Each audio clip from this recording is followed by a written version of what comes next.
Hello, and welcome to the Real American Revolution, a multimedia program to discuss with noted authors and historians what really happened before, during, and after America's War for Independence. My name is Randy Flood, and today my guest is historian David Price. David has authored a number of books, including Winning the 10 Crucial Days, The Keys to Victory in George Washington's Legendary Winter Campaign, Rescuing the Revolution, John Haslett's World, and the Battle of Harlem Heights, 1776. Now, since 2021, David has authored 10 scholarly articles for the prestigious peer-reviewed Journal of the American Revolution and is the recipient of the National Society of the Sons of the American Revolution Bronze Good Citizenship Medal and Certificate of Appreciation in recognition of his work as an author, speaker, and historical interpreter at Washington Crossing Historical Park and Princeton Battlefield State Park. Now, David's second book, The Road to Assunpink Creek, Liberty's Desperate Hour and the 10 Crucial Days of the American Revolution, is what we're going to be talking about today. So, David, welcome to the Real American Revolution. We're delighted to have you. Thanks for having me back, Randy. It's a pleasure to be with you. Well, David, let's talk about Assunpink Creek, which is better known, for example, for some of us as the First Battle of Trenton. Tell us how this book originated. Right. Well, I think it actually originated with my reading David Hackett Fisher's book, Washington's Crossing, which won the Pulitzer Prize for History in 2005. Mm-hmm. And I think he was the first author to really pay some significant attention to what happened on January 2nd, 1777, in regard to the events associated with the Battle of Assunpink Creek. And or Second Battle of Trenton. After I read the book, well, at the time I was working for the New Jersey State Legislature in Trenton, and my office was in the State House Annex, which is between the State House and the State Library, and was a long stone's throw from Assunpink Creek, or that portion of it in the downtown Trenton area. That small portion of it in the downtown Trenton area that's still above ground. And I recall going on a lunchtime stroll across a very small bridge that was built in 1940 that's a couple of blocks west of where the Trenton Bridge was in 1777, where the main fighting occurred in that engagement. That bridge was on, that bridge stays on Broad Street, which at the time of the Revolution was called Queen Street, which was one of two main thoroughfares running through the town, the other being King Street, which today is Warren Street. So it must have been during the winter when I did this, because there wasn't any foliage to obscure my view of the creek. And I remember standing on the bridge, looking down, seeing the waters rushing by, being impressed by by that, but also the narrowness of the creek and the height of the sides, and also the fact that there was no signage around. And I remember thinking to myself, if I stopped 100 people on the street here and asked them, do you know what happened here in 1777? I doubt if 3 of them would know the answer. But I guess the indelible impression that left on me, that site, on top of reading what Fisher had to say about the battle and its significance, kind of gave me if you will, an Assunpink-centric perspective on the 10 Crucial Days campaign, the TCD campaign. So even when I started working, years later, when I had retired and I started working as a tour guide at Washington Crossing Historic Park, where, of course, when we give the tour, we focus primarily, as you can imagine, on the, legendary Christmas night crossing of the river and the First Battle of Trenton against the Hessians. But I still thought of Assunpink Creek, with, foremost in my mind in terms of being, I think, the most significant, the most pivotal moment of this campaign and arguably, of the entire conflict.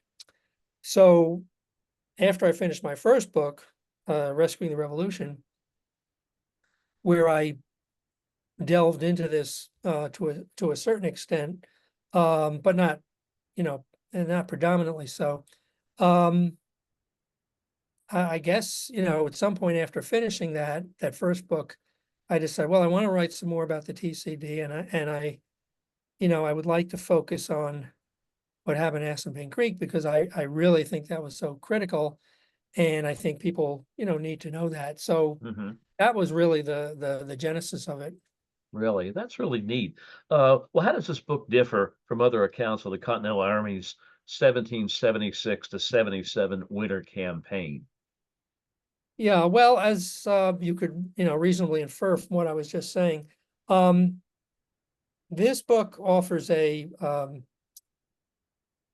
trying to remember what I called it. I think a reasonably comprehensive account of the TCD campaign, but it's certainly not the most Hmm. comprehensive account. It tells the story of the campaign, but it puts the primary focus on the events of January 2nd, 1777, Hmm. more so than any other book that I'm aware of that's been written to date.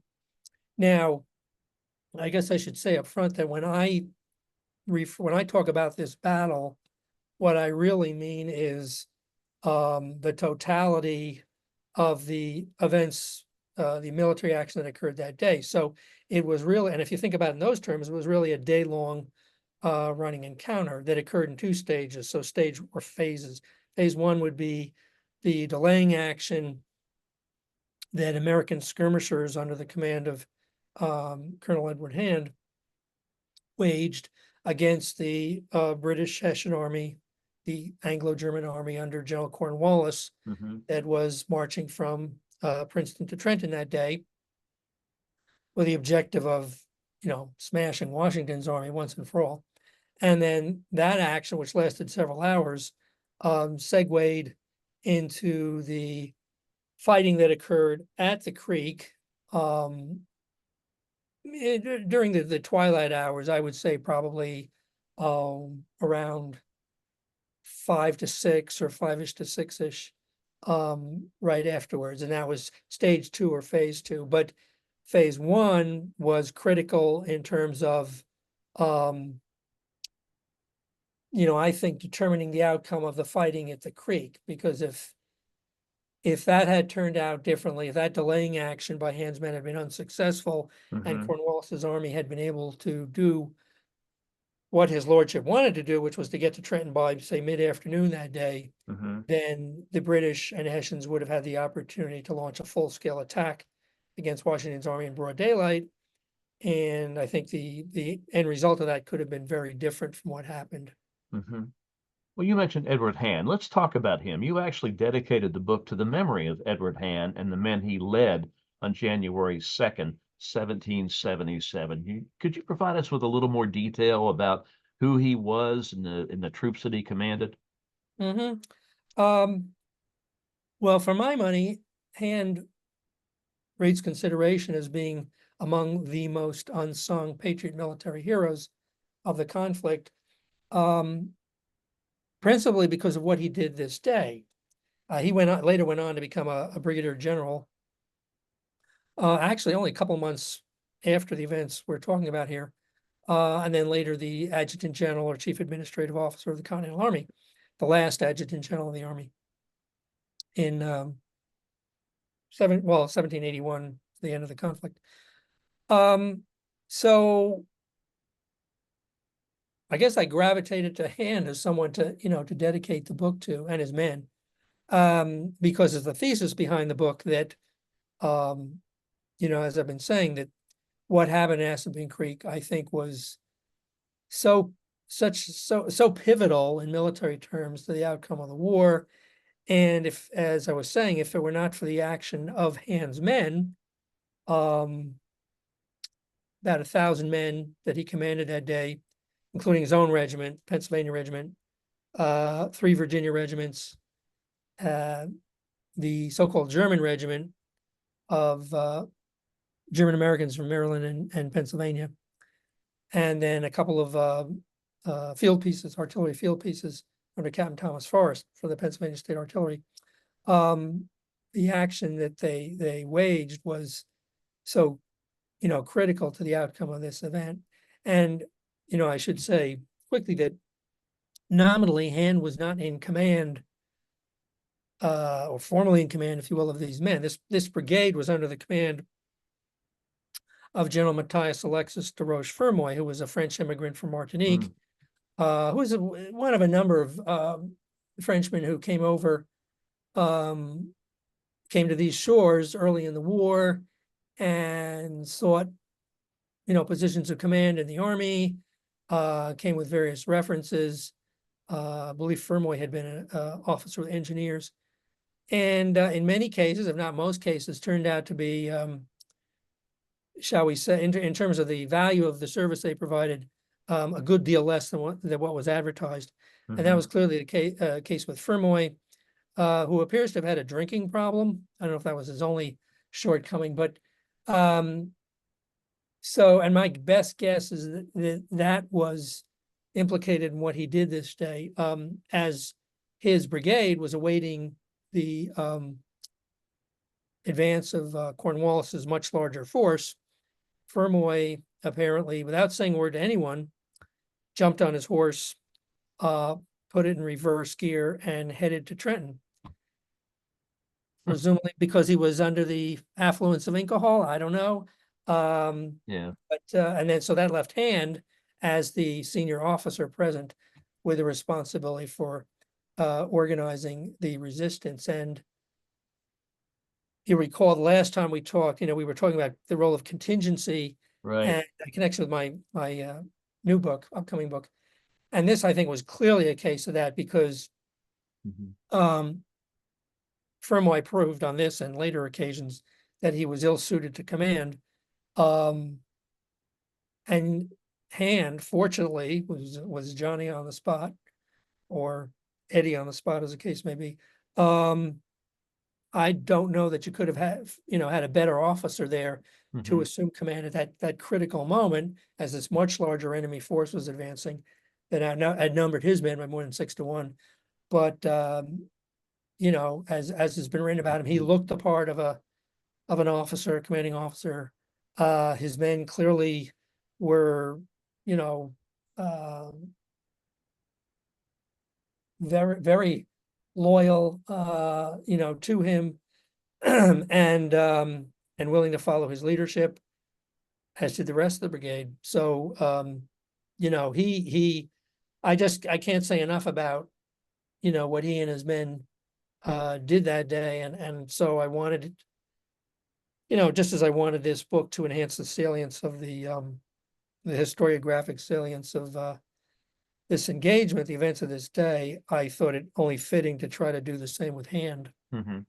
Well, not very many Americans know about him, so I'm glad you brought him to the light, so to speak. But now you also write about that Washington's army faced an existential moment at Assunpink Creek. What do you mean by that? Can you explain as an existential moment at Assunpink Creek? Right. Well, they would have been up the creek if they had lost in more ways than one. Okay. Yeah, existential because, well, there's several things I think that make this a singular event in the context of the TCD campaign. Out of the 3 battles that were fought, this was the only one in which Washington's army was outnumbered, the only one in which they faced a combined British and Hessian force that was commanded by a British general in Lord Cornwallis, who was probably the most aggressive field commander that the Crown's forces had. And the only one in which they were fighting between 2 natural barriers, such as they were in this occasion, with the Assunpink Creek in front of them and the Delaware River behind them. And they had no boats, or certainly not more than a handful. So, if things went south, there wasn't going to be a 18th century version of Dunkirk here. So that in itself, makes the circumstances under which this battle was fought a singular moment for Washington's army in this campaign. And the accounts of a number of his soldiers who were there at the time clearly indicate that they had a keen appreciation of the gravity of this moment when they saw, the enemy army advancing towards them. They were lined up along the southern bank of the Assunpink Creek over not quite a 3-mile stretch, but the soldiers who were, excuse me, near the or behind the bridge, the Trenton Bridge, which was the focus of the main fighting that occurred, they could see this advancing army approaching them, and then it was an elite fighting force, probably as capable a formation of troops as you could have found, anywhere in the world, or certainly anywhere in the Western world at that point in the 18th century. And so you have accounts by men like Captain Stephen Olney of Rhode Island and Robert John Howland, also Rhode Island at the time, who essentially said more or less that if the enemy army had gotten across the bridge, this narrow approximately 16-foot wide bridge that spanned the creek, that the war was as good as over.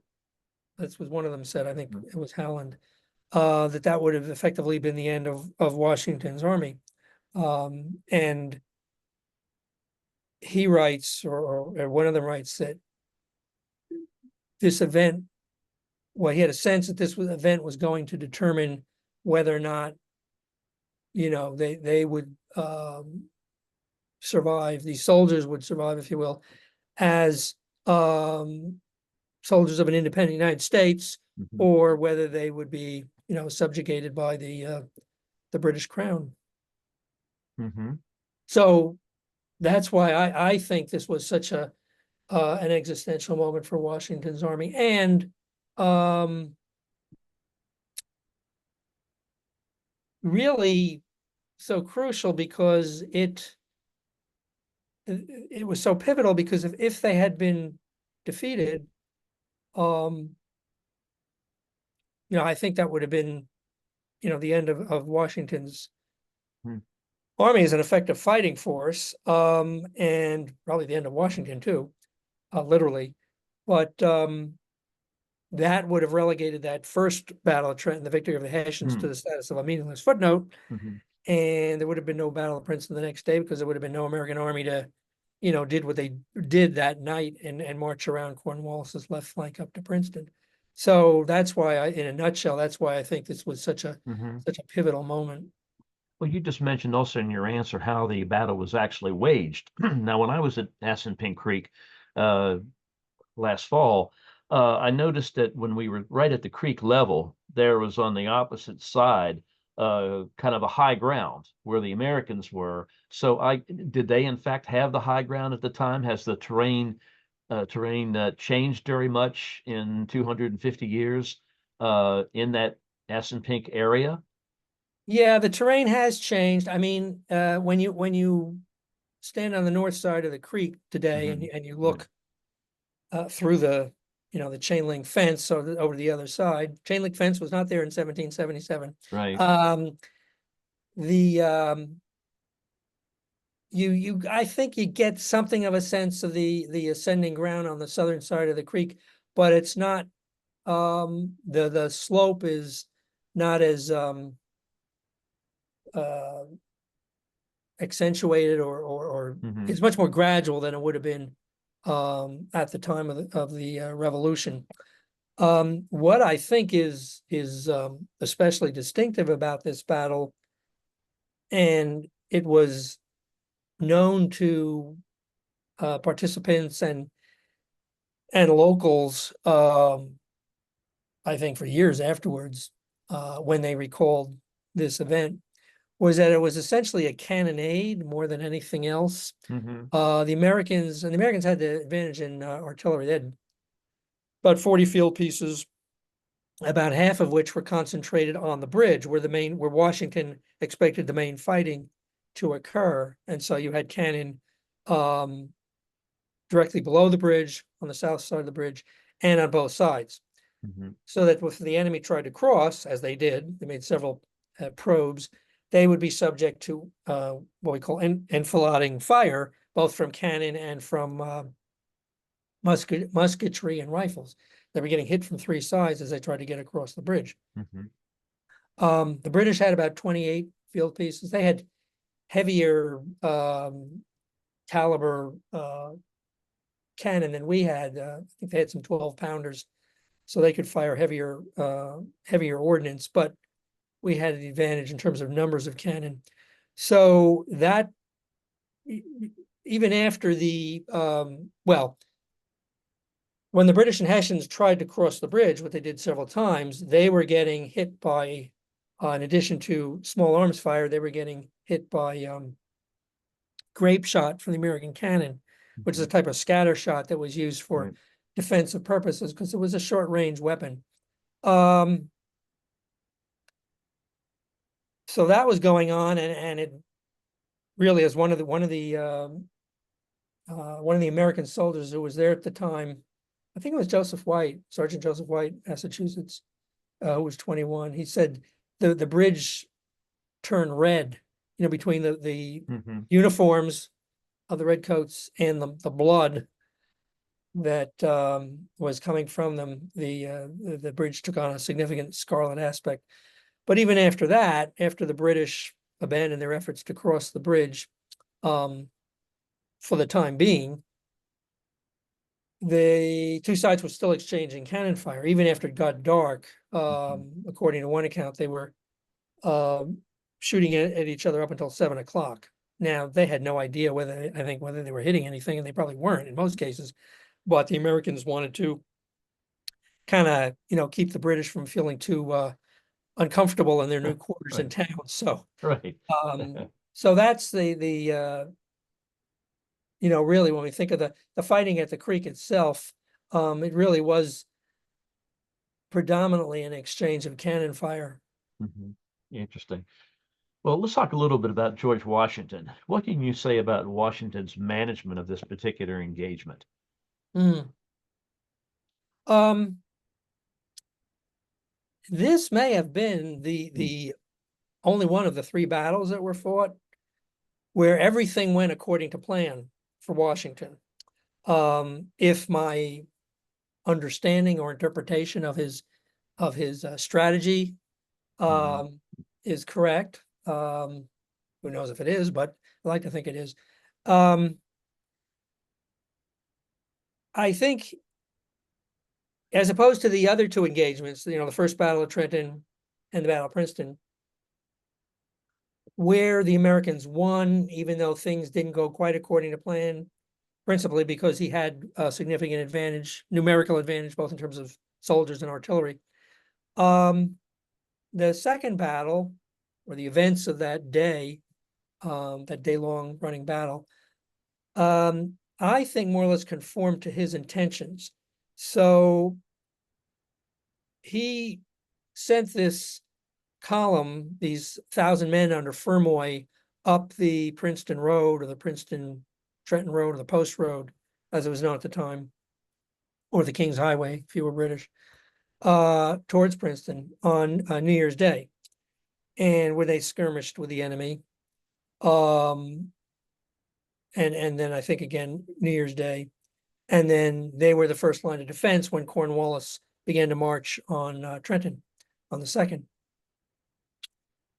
I believe it was Washington's intention to slow Cornwallis's march as much as possible, which Hand's men succeeded in doing, along with the road conditions that day, which were abysmal, both on the Post Road and the surrounding fields, because of rain from the previous night. And so it was a muddy morass, and especially if you were trying to drag heavy cannon through that muck, it was quite a challenge. So they did succeed in doing that. And then there is an account that Washington, along with Henry Knox, rode out to Stockton Hollow, where Hand's men were making their last stand before they retreated into Trenton late in the day, or mid-afternoon, probably maybe 3 to 4-ish. At which point Washington allegedly said to Hand something like, hold off the enemy as long as possible. but not to the point of risking your two field pieces, because Washington supposedly had a plan, and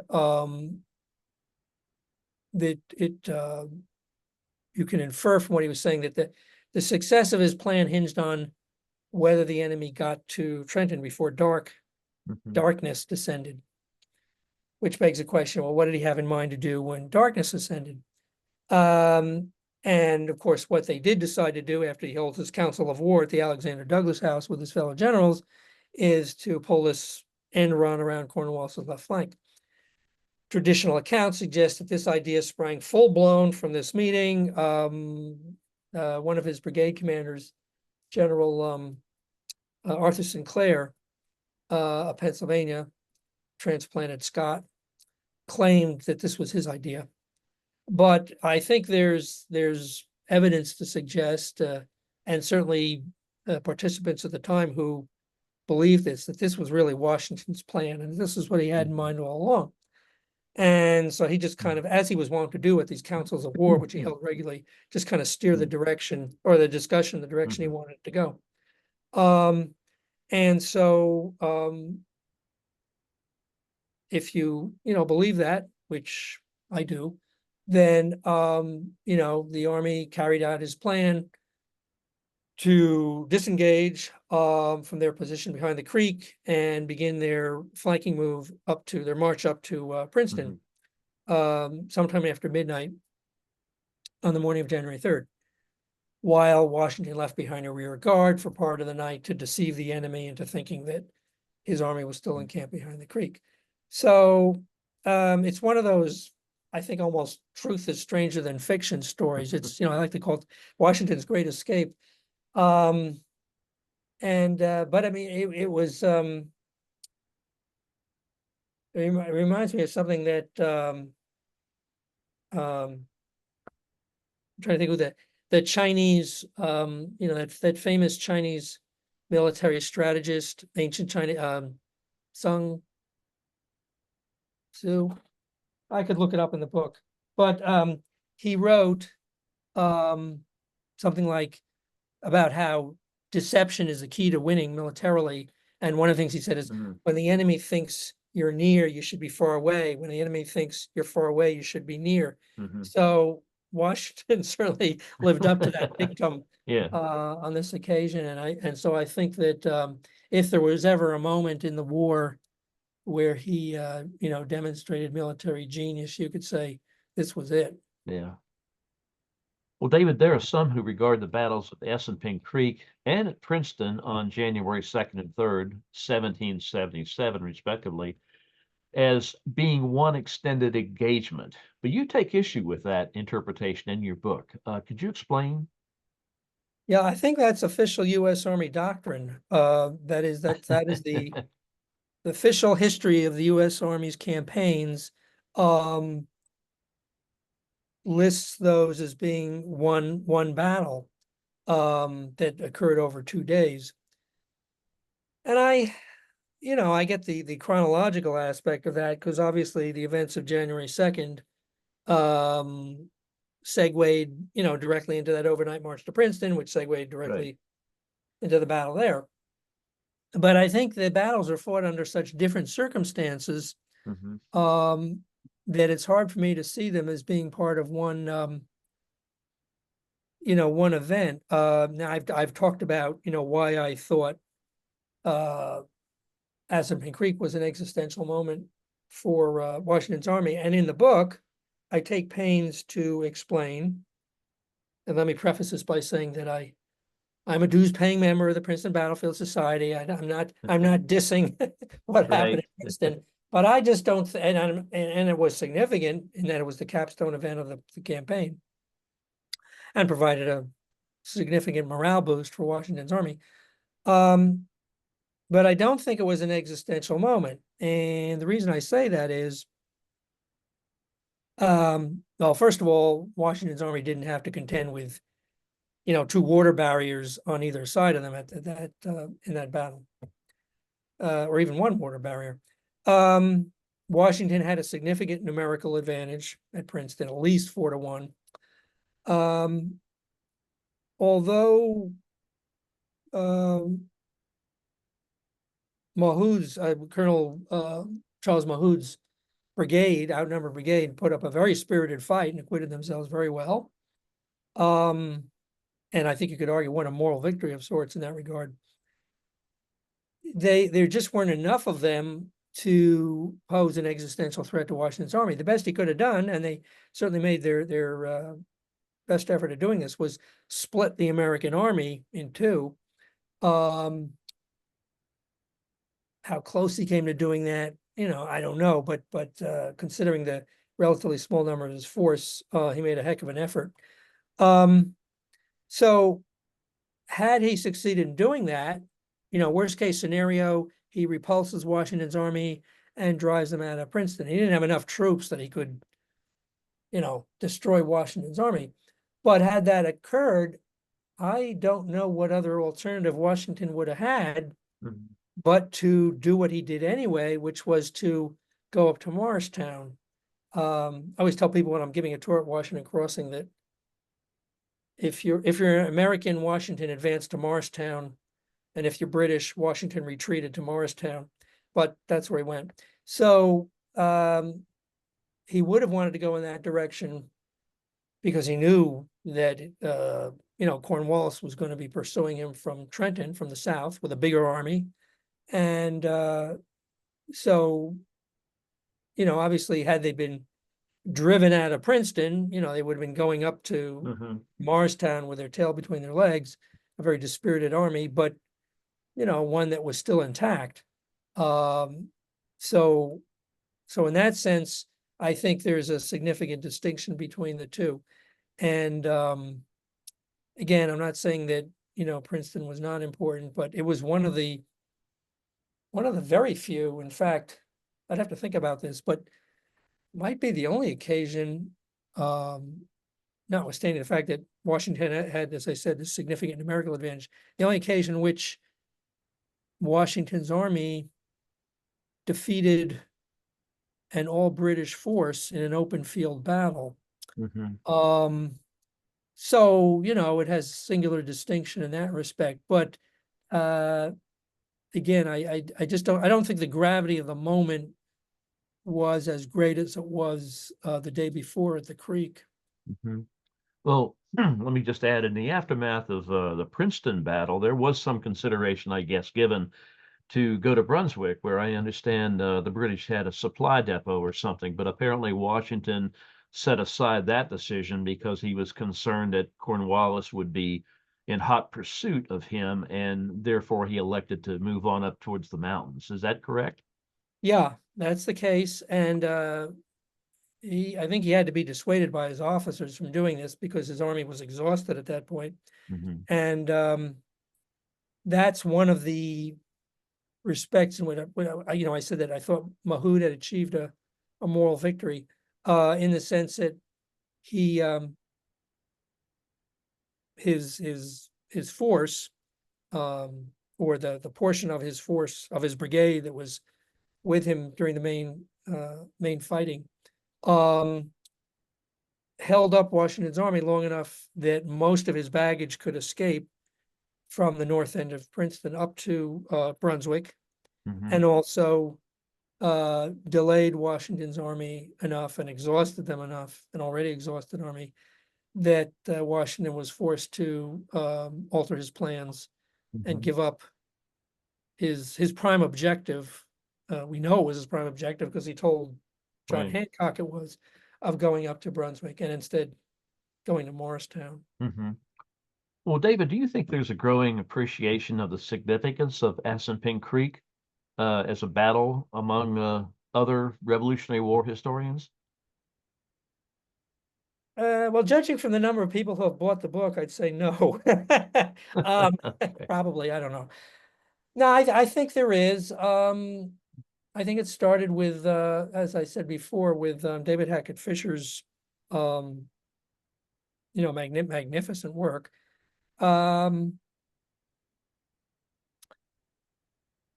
things that come to mind that I think are pertinent here and that give me hope in this regard. Nathaniel Philbrick, in the second volume of his Rev War trilogy, called Valiant Ambition, which came out in 2016. So that was 3 years before my book. He said, and I quoted him in, sure I quoted him in this book, or maybe my first book. He said that he thought that the fighting at Assunpink Creek was he said something like, even though it's unappreciated today, the quote, this is his term, not mine, make or break moment, unquote, of the War of Independence. Now, somebody like Nathaniel Philbrick says it, I think people are going to pay more attention than if I say it. But so that's, I was glad to see that. And then coming up, you're familiar, of course, with the West Home Small Battle series, which I wrote, a book about Harlem Heights for.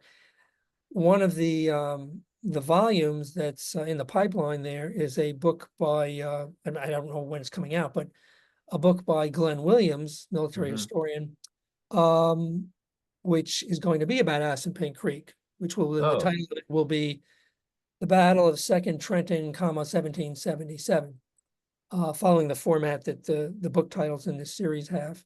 Now, I will say that there is a part of me, a very significant part of me, that questions the appropriateness of this particular engagement for this series, because I just have to question whether it was a small battle, in terms of numbers of men. Not really. I mean, relative to other engagements, certainly relative to the other two engagements that were fought during this campaign. And I certainly, as you can infer from my comments here today, don't think of it as a minor engagement in terms of its significance, in terms of its strategic significance.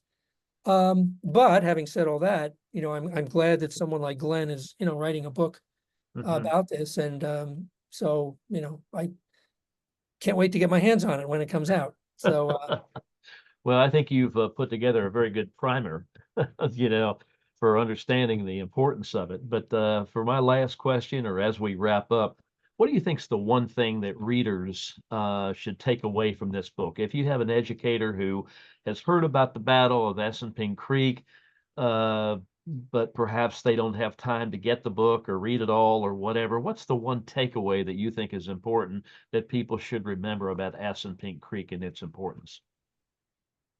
Well, of course, I've been talking about how I thought it was I do think it was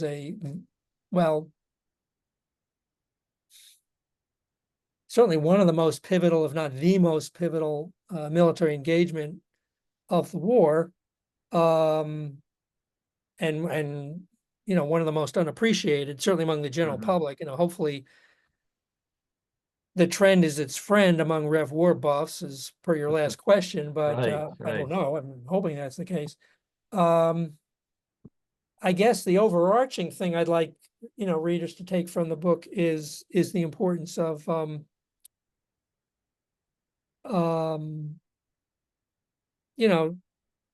separating fact from legend or myth. Right. The TCD campaign, as you know, is legend laden. Right. One of the most storied campaigns in military history, not just American history.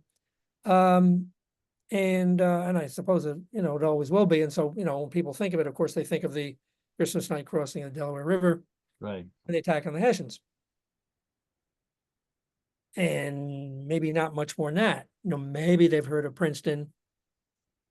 Most cases they've not heard of about a second battle at Trenton. And I think if all Washington had done, this may be sacrilegious for somebody who works at Washington Crossing Historic Park to say this, but I think if all Washington had done was cross the river on Christmas night, attack the Hessians at Trenton, and then come back to PA as he did, and then just stay on the PA side, I don't think it would have changed anything. So what's most significant about the TCD TCD campaign was his resumption of the offensive and then those next, two Yeah. battles. So that's what I mean in saying that, I would hope this would encourage readers to, be willing to go beyond the most, what legend or lore or whatever has rendered most salient, I guess, to the general public, and look more closely at, the actual events that occurred, and then judge for themselves what they think was most significant. I mean, to me, it's screamingly obvious that Assunpink Creek was the, Yeah. the key moment in this campaign. But people should read about, if they want to read about it, render their own judgment on that. And that's what I would hope that they would do. Sure. Well, as you know, a cornerstone of our whole approach here at the Real American Revolution is to kind of separate fact from fiction and debunk many of the myths that are associated with stories about the American Revolution. So I appreciate the contribution you've made. David, thanks so much for joining me today. It's a pleasure having you on again to talk about Assunpink Creek. Really do appreciate it. Thank you, Randy. Well, to our viewers and listeners, I've been talking with historian David Price, author of The Road to Assunpink Creek, an outstanding history of the Battle of Trenton, the Second Battle of Trenton, available wherever books are sold. Now, my name is Randy Flood. Join us again next time for another exciting and educational interview with an outstanding historian about the real American Revolution. So long for now.